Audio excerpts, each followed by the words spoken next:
Hola, ¿cómo están? Comenzamos con la primera clase de lengua y literatura. Vamos a leer el libro Piedras volando sobre el agua. Es un libro de Marcelo Birmacher que tiene dos cuentos.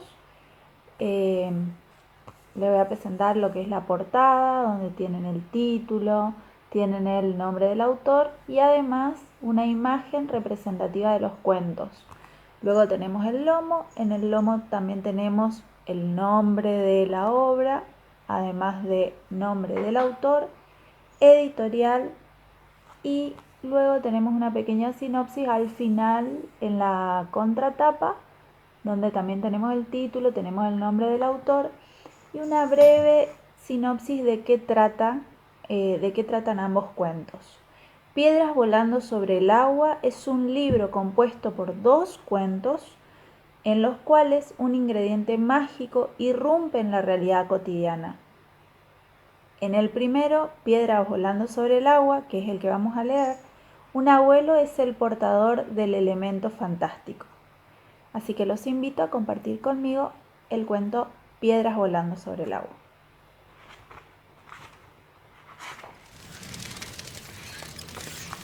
Visitar a mi abuelo en su habitación del asilo es como mirar un canal de cable que solo yo conozco. Un canal de cable que ninguna otra persona en el mundo puede sintonizar. Lo cierto es que mi abuelo no tiene televisión, ni la ve en el salón comunal ni en su pieza. Y el asilo de ancianos es verdaderamente triste. Los ancianos en la sala comunal se apagan mirando sin cesar el televisor encendido, que ni siquiera está conectado al cable y transmite hora tras hora los mismos programas que ve todo el mundo. Mi abuelo, desde que entró al asilo, siempre me ha dicho que la pasa muy bien, que no encontraría un lugar más cómodo donde estar y hasta hace poco yo no sabía si lo decía porque era cierto o porque no le quedaba más remedio y no quería causar pesar. Mi abuelo tenía una casa y unos pocos ahorros. Vivió durante unos cuantos años de sus ahorros y cuando se le acabaron vendió la casa y se instaló en el asilo para ancianos. Mis padres lo invitaron débilmente a quedarse con nosotros. Es el padre de mi padre, pero mi abuelo se negó con decisión. En su habitación no entran la música ni las imágenes del mundo externo. Prohíbe las radios y los grabadores. Hace no sé cuántos años que no escucha un cassette ni un disco. No siente interés por la música de ningún tipo, tampoco por el cine ni las fotografías. Cuando le llevo alguna foto de mis padres, novias o amigos, me dice que prefiere a las personas en vivo.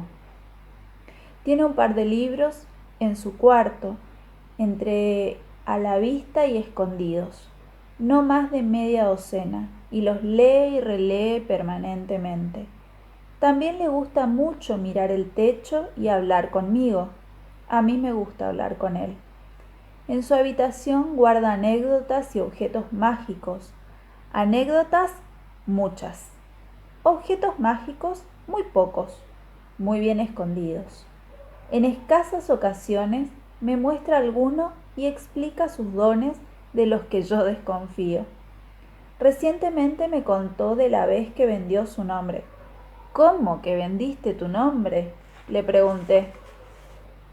El circo había llegado al pueblo del Gran Buenos Aires, donde vivía yo. Yo era un recién llegado de Polonia, debía tener 10 años y ni un centavo.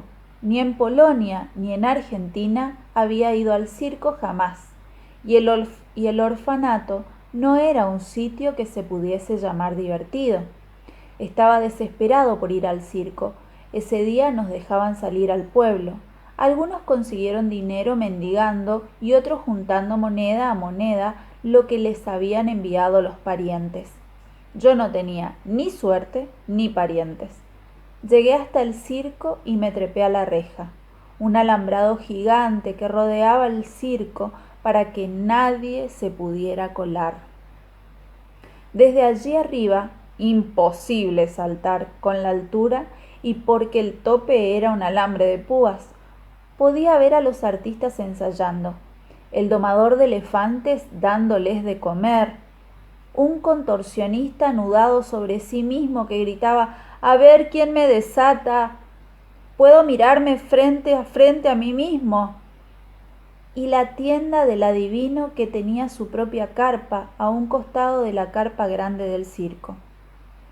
El adivino atendía allí mismo, antes y después de la función. También gritaba: «Aquí magia y misterio, trueques mágicos». Descubrí que miraba. Siguió mi abuelo, imitando la voz y la mirada de aquel adivino, y cuando gritó nuevamente lo hizo dirigiéndose a mí, pero de reojo: «Aquí, tu futuro y tu pasado, tus deseos realizados y los míos también». Cuando ya casi habían entrado todos a la carpa grande, me miró de frente sin disimulo. Me asusté. «¡Ey, niño!», me dijo. «¿Qué haces ahí trepado?». «Miro», le contesté desafiante. «¿No se puede, acaso?». «Claro que se puede», dijo sonriendo el adivino. «¿Pero no quieres entrar?». «No tengo dinero». «Dinero, dijo el adivino. «Es tan fácil conseguir».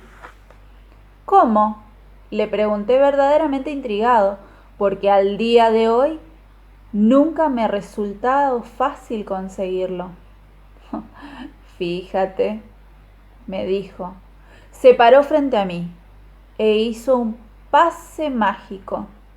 Gritó una palabra que ya no recuerdo. Esa es la otra palabra que no recuerdo. Y de pronto me encontré en una carpa. «Estoy adentro del circo», grité. «Ni adentro ni afuera», me dijo el adivino. «Estás en mi carpa». «Abuelo, abuelo», lo interrumpí. «Ahí no hubo pase de magia. Te desmayaste. Debías llevar una buena cantidad de tiempo sin comer. Te desmayaste. Y cuando despertaste estabas dentro de la carpa del adivino». «¿Y si me desmayé?», dijo mi abuelo. «¿Cómo atravesé el alambre de púas?». «Tampoco debía ser tan terrible ese alambre de púas», le dije. «Fue hace más de 50 años». «Hace más de 50 años», me dijo mi abuelo, «los alambres de púas eran mucho peores de los que te podés imaginar.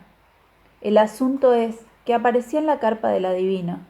¿Te sigo contando o no?». «Sí», le dije escéptico. Sí, imitó mi respuesta mi abuelo.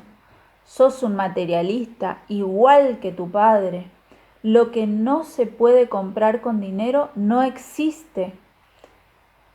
Yo no le pido nada a nadie, pero sé hacer mis negocios. Me ha ido mal, es cierto, pero al menos usé siempre mis propios recursos. No le pido nada a nadie». «Abuelo», lo tranquilicé, «¿podés seguir contándome la historia?». La carpa del adivino era un desván de elementos mágicos y siniestros. Se tranquilizó y continuó mi abuelo. «Bolas de cristal, un cuervo que hablaba en un idioma gutural, una rata que nadaba en una pecera llena de agua y herméticamente cerrada, la cabeza embalsamada de un león con un ojo en blanco». Era lo que podía ver e intuía que era mucho más lo que se permanecía allí invisible a mis ojos. «¿Puedo salir?», le dije con un hilo de voz. «¿Al circo o afuera?», preguntó el adivino. «Al circo», le contesté sin dudar. El adivino fingió que lo pensaba. «Podrás salir al circo, sí, Sí que, lo apremié. Si me das una cosa. No tengo nada, le dije, y no imaginaba qué podía querer él de mí. Tienes un nombre, me dijo. Me llamo, le dije, y dije mi nombre. Elías, le digo a mi abuelo. No, ese no era mi nombre, dijo mi abuelo. Abuelo, lo miré con paciencia. Mi verdadero nombre se lo vendí al adivino, a cambio de una entrada de circo. La tarde fue maravillosa. Entré a la carpa con mi entrada legítima y por primera vez vi a aquellos animales, los leones, los tigres, los perros amaestrados y los trapecistas que arriesgaban la vida, porque sí, eso nunca lo pude entender. Y el lanzador de cuchillos que le arrojaba cuchillos a su propia esposa sin estar peleados. Mirá vos. Pero al día siguiente, cuando jugamos al fútbol, descubrí lo que había hecho. Nadie me llamaba por mi nombre. Todos me decían, pibe, flaco, nene, cualquier cosa, menos mi nombre. Chicos que me conocían desde el primer día en el orfanato me llamaban de cualquier manera menos por mi nombre. ¿Y cuál era tu verdadero nombre? No lo sé, dijo mi abuelo. Se lo vendí al adivino. Abuelo, le dije resoplando, lo que pasó es que como a tantos otros extranjeros, te cambiaron el nombre cuando llegaste a la Argentina. No sabían pronunciarlo y te lo fueron cambiando. Eso es todo, no se lo vendiste a nadie. Estás loco, dijo mi abuelo. El materialismo los vuelve locos. Me acuerdo perfectamente de que me llamaban de cualquier manera, hasta que decidí inventarme un nombre nuevo, el que llevo hoy, Elías.